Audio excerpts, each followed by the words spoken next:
पास में जब NADPH की मिकदार ज्यादा और ATP की मिकदार कदरे कम हो जाती है तो इलेक्ट्रॉन के फ्लो में एक टेम्परेरी शिफ्ट आ जाता है। होता यह है कि इलेक्ट्रॉन जिगजैग मैनर में मूव करने की बजाय एक साइक्लिक मैनर में मूव करना शुरू कर देता है। फोटो सिस्टम 1 जो कि NADPH बनाने की सलाहियत रखता है वो अब NADPH बनाना रोक देता है।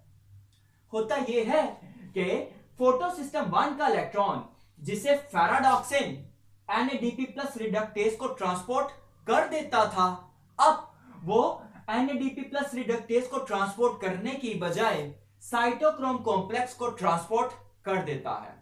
फिर इसी इलेक्ट्रॉन को प्लास्टोसायनिन के जरिए से वापस लाकर फोटो सिस्टम 1 में ट्रांसपोर्ट करवा दिया जाता है। यूं ATP बनाई जाती है। अगर इस पाथ को फॉलो करें तो PS1 का इलेक्ट्रॉन पहले प्राइमरी इलेक्ट्रॉन एक्सेप्टर, फिर प्राइमरी इलेक्ट्रॉन एक्सेप्टर से फेराडॉक्सिन, फेराडॉक्सिन से साइटोक्रोम कॉम्प्लेक्स, साइटोक्रोम कॉम्प्लेक्स से प्लास्टोसायनिन और बिल आखिर वापस PS1 में आ जाता है। यूं इलेक्ट्रॉन साइक्लिक मैनर में फ्लो करना शुरू कर देता है। इसी साइक्लिक स्टेप को साइक्लिक फॉस्फोरिलेशन कहा जाता है, जिसमें ना तो फोटोलाइसिस होती है, ना ही ऑक्सीजन की लिबरेशन और ना ही NADPH बनती है, बल्कि सिर्फ और सिर्फ ATP को ही बनाया जाता है। ये cyclic phosphorylation non cyclic phosphorylation से ऐसे डिफर करती है कि ये साइकिल शॉर्ट होती है।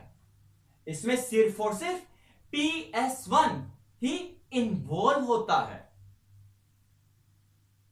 इस साइकिल में PS1 अकेला ही काम करता है और यहां पर रिएक्शन PS1 से ही स्टार्ट होकर PS1 में ही खत्म भी हो जाता है।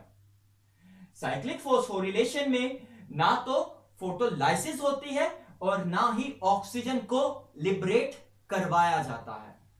अगर प्रोडक्ट्स की बात करें तो अनलाइक नॉन साइक्लिक फोटोफॉस्फोरिलेशन यहां पर सिर्फ और सिर्फ ATP ही पैदा होती है, जबकि नॉन साइक्लिक फोटोफॉस्फोरिलेशन में ATP के साथ साथ NADPH भी बनता था। और लास्ट में साइक्लिक फोटोफॉस्फोरिलेशन में इलेक्ट्रॉन वापस PS1 में आ जाता है, जबकि नॉन साइक्लिक फोटोफॉस्फोरिलेशन में इलेक्ट्रॉन बिल आखिर NADP प्लस रिडक्टेज एक्सेप्ट कर लेता था।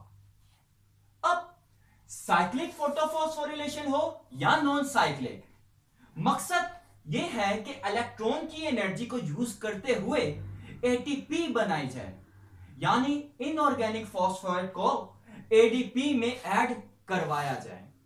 अब यह फॉस्फोरिलेशन होती कैसे है, यह हम डिस्कस करेंगे अपने नेक्स्ट वीडियो लेक्चर में। So thanks for today.